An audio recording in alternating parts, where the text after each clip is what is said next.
अस्सलाम वालेकुम दोस्तों, कैसे हो? उम्मीद है कि सब खैरियत से होंगे। अल्लाह आप लोगों को ऐसे ही खुश रखे। सरकार दो आलम सल्लल्लाहु अलैहि वसल्लम की पूरी जिंदगी पर बनने वाली वीडियो सीरीज जिसका नाम मोहम्मद सब के लिए है सल्लल्लाहु अलैहि वसल्लम, ये उसका अल्हम्दुलिल्लाह 50वां हिस्सा यानी पार्ट 50 है। थोड़ा हम रिकैप कर लेते हैं कि हमने 49वें हिस्से में क्या सुना। हमने 49वें हिस्से में सुना कि जंग बदर की फतह और जीत किस तरह से हुई, किस तरह अल्लाह तबारक व तआला ने फरिश्तों के जरिए ईमान वालों की मदद फरमाई। मक्का के 70 बड़े बड़े जंगजू सरदार मारे गए और उतने ही कैद करके मदीना लाए गए। चलिए आगे सुनते हैं। दारुन नदवा यानी जो मक्का की पार्लियामेंट थी, जिन 14 सरदारों ने उस दारुन नदवा में हुजूर पाक सल्लल्लाहु अलैहि वसल्लम को कत्ल करने पर इत्तेफाक किया था, उनमें से 11 तो इसी जंग बदर में मारे गए। अरब के किसी लड़ाई में इतने सरदार एक साथ कभी नहीं मारे गए थे। कुरैश के 70 आदमी यानी 70 बड़े बड़े लोग कैद करके मदीना लाए गए। हार के एहसास ने इन कैदियों के रंग को पीला कर दिया था। उनकी आंखें सूख गई थी मगर दिल रो रहे थे। तमाम कैदियों को मस्जिद नबवी के सुतून से बांध दिया गया। उन कैदियों में एक कैदी आप सल्लल्लाहु अलैहि वसल्लम के चचा हजरत अब्बास भी थे, जो अब तक ईमान नहीं लाए थे। आप सल्लल्लाहु अलैहि वसल्लम से रहा नहीं गया। आपने इशारा करके उनके बंद ढीले करवाए। हुजूर पाक सल्लल्लाहु अलैहि वसल्लम ने वो रात निहायत बेचैनी में गुजारी, मस्जिद में टहलते हुए गुजारी। सहाबा ने फरमाया, सरकार आपने आराम नहीं फरमाया? कुर्बान जाइए रहमत आलम सल्लल्लाहु अलैहि वसल्लम पर। फरमाया, मुझे कैदियों की ये हालत देखी नहीं जाती। सहाबा ने फौरन सारे कैदियों के बंद ढीले कर दिए। सबको पहनने के लिए कपड़े दिए गए। चूंकि हजरत अब्बास जरा कद आवर थे, यानी उनका जो डेल डोल था वो काफी मजबूत था, सबसे बुलंद कामत थे, किसी का कुर्ता उन्हें ठीक से नहीं आ रहा था, तो मदीने के मुनाफिकों का सरदार अब्दुल्ला बिन उबई का कुर्ता मंगवाकर चचा अब्बास को दिया। और अब्दुल्ला बिन उबई की ये एहसान को हुजूर पाक सल्लल्लाहु अलैहि वसल्लम कभी नहीं भूले।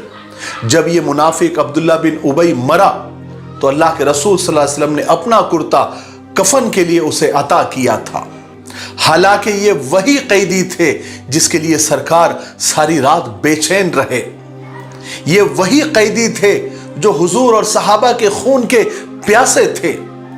हुजूर पाक सल्लल्लाहु अलैहि वसल्लम को कत्ल करने के दिन रात प्लानिंग किया करते थे और ईमान वालों को दर्दनाक तकलीफें इन्होंने पहुंचाई थी।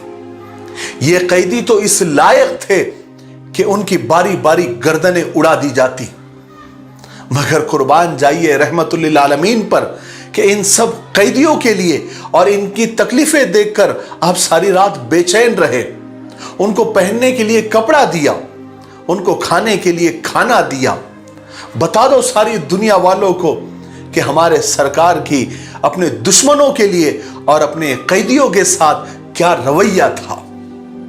बहरहाल बदर में कुरैश की शिकस्त की खबर जब पहुंची तो सारे मक्का में शोर व मातम फैल गया। हर तरफ वही बातें होने लगी, वही तस्किरे होने लगे।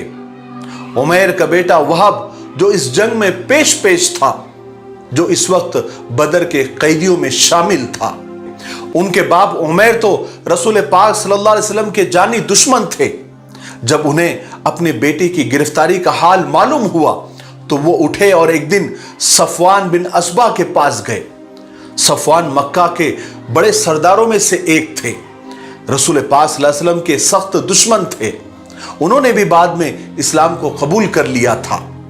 जहां पर ये दोनों बैठे बातें कर रहे थे उस जगह का नाम हजर था। ये दोनों कुरैशी सरदारों का जिक्र कर रहे थे जो जंग बदर में कत्ल हो गए थे। सफवान उमैर से कहने लगे कि इन सब सरदारों के मरने के बाद खुदा की कसम अब जीने का मजा ही नहीं रहा। उमैर ने कहा कि ठीक कहते हो, मैं तो कर्जों में फंसा हुआ हूं, वरना मैं अभी जाता और खुदा की कसम मोहम्मद को कत्ल कर देता, नाउज़ुबिल्लाह, इसलिए कि मेरा तो बेटा भी उन्हीं की कैद में है। सफवान ने जब यह सुना तो उन्होंने उमैर को फौरन लालच देना शुरू किया।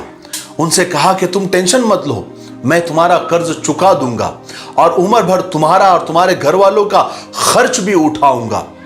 यह सुनकर उमैर तैयार हो गए। उन्होंने सफवान से कहा कि ठीक है, तुम अपनी बात पर कायम रहना और अपने दोनों की यह दरमियान की बात है, इसका तस्करा किसी से नहीं कहना। उसके बाद उमैर ने घर जाकर तलवार निकाली, उसकी धार तेज की, उसे जहर में भिगोया और वो मक्का से चलकर सीधा मदीना पहुंच गए। उस वक्त मस्जिद नबवी में हजरत उमर रजी अल्लाह तआला कुछ लोगों के साथ बैठे जंग बदर का तस्करा कर रहे थे। जिस वक्त उमर ने मस्जिद नबवी के दरवाजे पर जाकर ऊँटनी बिठाई तो हजरत उमर रजी अल्लाह तआला ने उन्हें देख लिया कि उमर के गले में तो तलवार लटकी हुई है। हजरत उमर रजी अल्लाह तआला ने देखते ही रसूल पाक सल्लल्लाहु अलैहि वसल्लम के पास गए और अर्ज किया कि या रसूल अल्लाह, वो खुदा का दुश्मन उमैर तलवार लटकाए हुए आया हुआ है। आपने फरमाया कि ठीक है, उसे मेरे पास लेकर आओ। हजरत उमैर के पास गए और उनके गर्दन में जो तलवार का पटका पड़ा हुआ था, गिरेबान के साथ उसे पकड़ लिया और उसे ले चले। वहां पर दूसरे सहाबा भी मौजूद थे, वो भी कहने लगे कि इसको रसूल अल्लाह के पास ले चलो, इसकी नीयत अच्छी मालूम नहीं होती है। जब रसूल पाक सल्लल्लाहु अलैहि वसल्लम ने उसे देखा तो हजरत उमर से फरमाया कि उमर, इसकी गर्दन छोड़ दो, और उमैर से कहा कि तुम मेरे करीब आ जाओ। उमैर ने रसूल पाक सल्लल्लाहु अलैहि वसल्लम के करीब पहुंचकर अपने रिवाज के मुताबिक सलाम किया। आप सल्लल्लाहु अलैहि वसल्लम ने फरमाया, उमैर, हमें अल्लाह तबारक व तआला ने उससे भी अच्छा सलाम देकर हम सबको इज्जत बख्शी है और ये जन्नत वालों का सलाम है। बहरहाल तुम ये बताओ, तुम यहां किस लिए आए हो? उमैर ने जवाब दिया कि मैं अपने कैदी को लेने के लिए आया हूं जो आपके हाथों पड़ गया है, यानी मेरा बेटा। आप उस मामले में मुझ पर मेहरबानी फरमा दीजिए। आप सल्लल्लाहु अलैहि वसल्लम ने पूछा, फिर ये तलवार गर्दन में लटकाने का मतलब क्या है? उमैर ने फौरन बहाने बनाना शुरू कर दिए।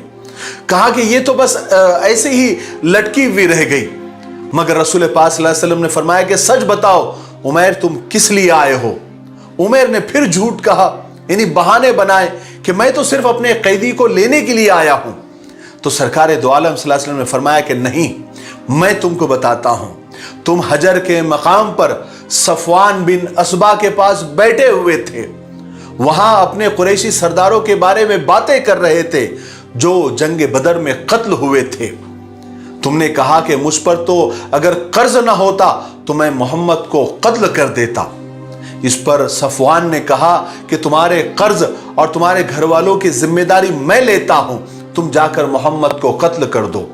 इसलिए तुमने सफवान के भरोसे यहां आए हो ताकि तुम मुझे कत्ल कर दो, मगर तुम्हारी इस साजिश के बीच खुदा हाइल हो गया है। यह सुनते ही उमैर हैरान रह गए। उन्होंने फौरन कहा कि मैं गवाही देता हूं कि अल्लाह के सिवा कोई माबूद नहीं और आप अल्लाह के सच्चे रसूल हैं। और फरमाया कि या रसूल अल्लाह, हम आपको झूठा कहा करते थे, आपके पास जो वही आती थी उसको भी झुटलाते थे, लेकिन आप सच्चे हैं, आपका दीन सच्चा है। खुदा की कसम, उस वक्त जो गुफ्तगू हुई थी सफवान बिन उमैया और मेरे दरमियान थी, उसका कोई गवाह नहीं था। इसलिए मुझे आज पक्का यकीन हो गया, खुदा की कसम की ये बात आपको खुदा के सिवा कोई नहीं बता सकता, और खुदा का शुक्र है कि उसने मुझे सीधा रास्ता दिखाया। फौरन उन्होंने कलमे शहादत पढ़ा और मुसलमान हो गए। रसूल पाक सल्लल्लाहु अलैहि वसल्लम ने फौरन मुसलमानों से फरमाया कि लो, अपने भाई को दीन सिखाओ और उसके कैदी यानी उसके बेटे को भी छोड़ दो। मुसलमानों को गज़वे बदर में यानी जंग बदर में जबरदस्त फतेह हासिल हुई थी, जबरदस्त जीत मिली थी, और मुशरिकों को ऐसी शिकस्त फाश मिली थी कि उनके सारे कसबल निकल गए थे। उनके जितने बड़े बड़े सरदार थे उनमें से अक्सर मारे गए थे। इसीलिए तो सफवान बिन उमैया ने कहा था कि अब उन सरदारों के मरने के बाद जीने का मजा ही नहीं रहा। रसूल पाक सल्लल्लाहु अलैहि वसल्लम से अल्लाह तबारक व तआला ने वादा फरमाया था कि कुरैश की दो जमातें हैं, एक तो अबू सुफियान का काफिला और दूसरा मुशरिकों का लश्कर।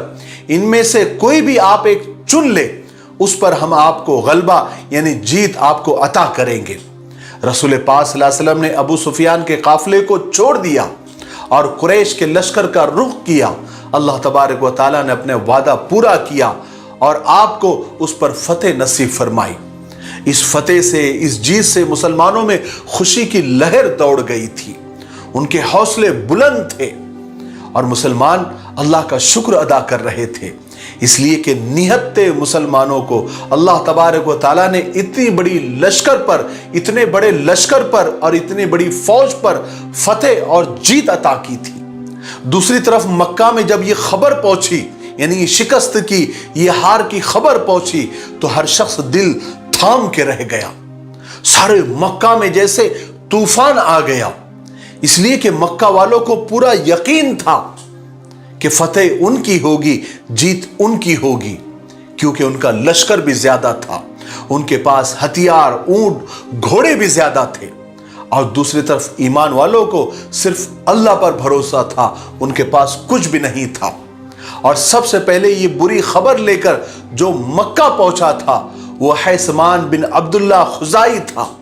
लोगों ने उसे देखते ही पूछा कि क्या खबर लाए हो। हैसमान ने कहा कि सब कत्ल हो गए, सब मारे गए, उतबा, शैबा, अबू जहल, उमैया, जमा, अबुल बख्तरी सब मारे गए। जब हैसमान इन कुरैशी सरदारों के नाम गिनाने जब उसने शुरू किए थे तो लोगों को यकीन नहीं आ रहा था। वो ये समझ रहे थे कि हैसमान तो पागल हो गया है। सफवान बिन उमैया उस वक्त हजर में बैठे हुए थे, उस वक्त तक वो ईमान नहीं लाए थे। उन्होंने कहा कि मालूम होता है ये हैसमान पागल हो गया है, उसे जरा मेरे बारे में पूछो। लोगों ने हैसमान से सफवान के बारे में पूछा तो हैसमान भी समझ गया कि ये सब लोग मुझे पागल समझ रहे हैं। वो कहने लगा, सफवान तो ये सामने मेरे बैठा है, खुदा की कसम इसके बाप और भाई को तो कत्ल होते हुए मैंने खुद देखा है। जब अबू लहब को ये खबर मिली वो तो हक्का बक्का रह गया। उसके बाद वो भारी भारी कदमों से चलता हुआ हरम में आया और जाकर एक हुजरे में बैठ गया। जिस हुजरे में अबू लहब आकर बैठा था वो अबू राफे का था, जो हजरत अब्बास के गुलाम थे। ये बहुत बूढ़े थे, तीर बनाने का काम किया करते थे। उस वक्त भी वो घर में बैठे तीर ही बना रहे थे। इत्तेफाक से उनकी मालकिन हजरत उम्मे फजल भी वही बैठी हुई थी। अबू लहब भी वहां आकर बैठ गया। थोड़ी ही देर में एकदम लोगों की आवाज आ गई कि देखो मुगैरा बिन हर्स आ गया, देखो मुगैरा बिन हर्स आ गया। अबू लहब ने यह नाम सुनते ही उसे आवाज दी और कहा कि मेरे पास आओ, खुदा की कसम तुम बताओ तुम क्या खबर लाए हो। मुगैरा अबू लहब के पास आकर बैठ गया। दूसरे लोग भी चारों तरफ आकर खड़े हो गए। अबू लहब ने मुगैरा से पूछा कि भतीजे अब बताओ वहां क्या गुजरी। मुगैरा ने जवाब दिया, खुदा की कसम बस बात इतनी सी है कि जैसे ही वो हमारे मुकाबले पर आए हमने हिम्मतें हार दी।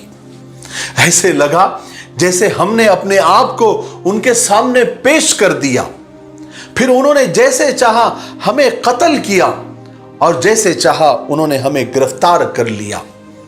मगर खुदा की कसम मैं किसी को इल्जाम नहीं देता, क्योंकि हमने कुछ लोगों को देखा जो बिल्कुल सफेद थे, अजीब मखलूक थी, सियाह और सफेद घोड़ों पर सवार थे।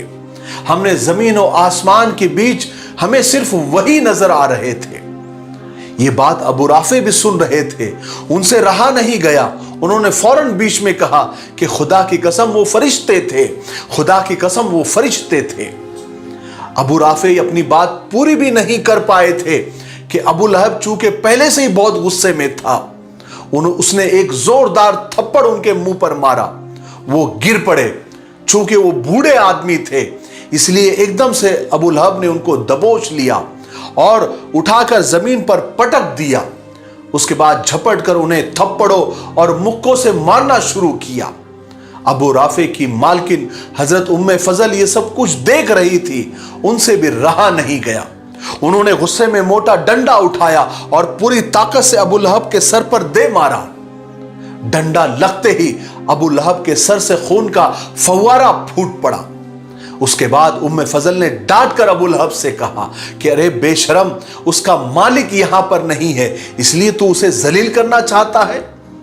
ابو لہب چونکہ ڈنڈا کھا کر سب کے سامنے ویسے بھی ذلیل ہو چکا تھا، وہ وہاں سے چلا گیا۔ پھر خدا کا یہ دشمن ایک ہفتہ ہی زندہ رہا۔ جنگ بدر سے پہلے عاتکہ کا خواب سن کر یہ ویسے بھی ڈر گیا تھا، اس لیے خود لڑائی پر نہیں گیا تھا، اپنی جگہ پر 4000 درہم میں عاص کو بھیج دیا تھا۔ پھر بھی اللہ تبارک و تعالیٰ نے اپنے رسول کے دشمن کو نہیں چھوڑا۔ جب ابو لہب اس جنگ کے انجام کی جب اسے خبر ملی تو وہ اپنے گھر پر جا کر پڑ گیا اور وہی اپنے غم میں اور جنگ بدر کی شکست کے غم میں وہ گھٹنے لگا۔ 8 ہی دن میں اسے طاعون کا ایک پھوڑا نکل آیا۔ عرب کے لوگ اس بیماری سے بہت ڈرتے تھے۔ جس کو بھی یہ بیماری ہوتی تھی اس کے پاس جانے کی کوئی ہمت نہیں کرتا تھا۔ 3 دن تک ابو لہب کی لاش یوں ہی پڑی سڑتی رہی، یہاں تک کہ اس کے بیٹوں نے بھی گھر جانا چھوڑ دیا تھا۔ 3 دن میں لاش اتنی سڑ گئی کہ سارے محلے میں بدبو پھیل گئی، لوگوں کا رہنا مشکل ہو گیا۔ آخر 3 دن کے بعد مجبور ہو کر لوگ ابو لہب کے بیٹوں کے پاس گئے، انہیں ڈانٹا، انہیں شرم دلائی، کہا کہ تمہیں شرم نہیں آتی؟ تمہارے باپ کی لاش 3 دن سے سڑ رہی ہے، لوگوں کا رہنا مشکل ہو گیا ہے، تم اسے دفن کیوں نہیں کرتے؟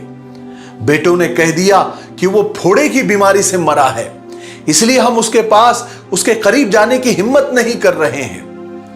سب لوگ اس بیماری سے ڈرتے تھے مگر اس کو ایسے چھوڑ بھی نہیں سکتے تھے۔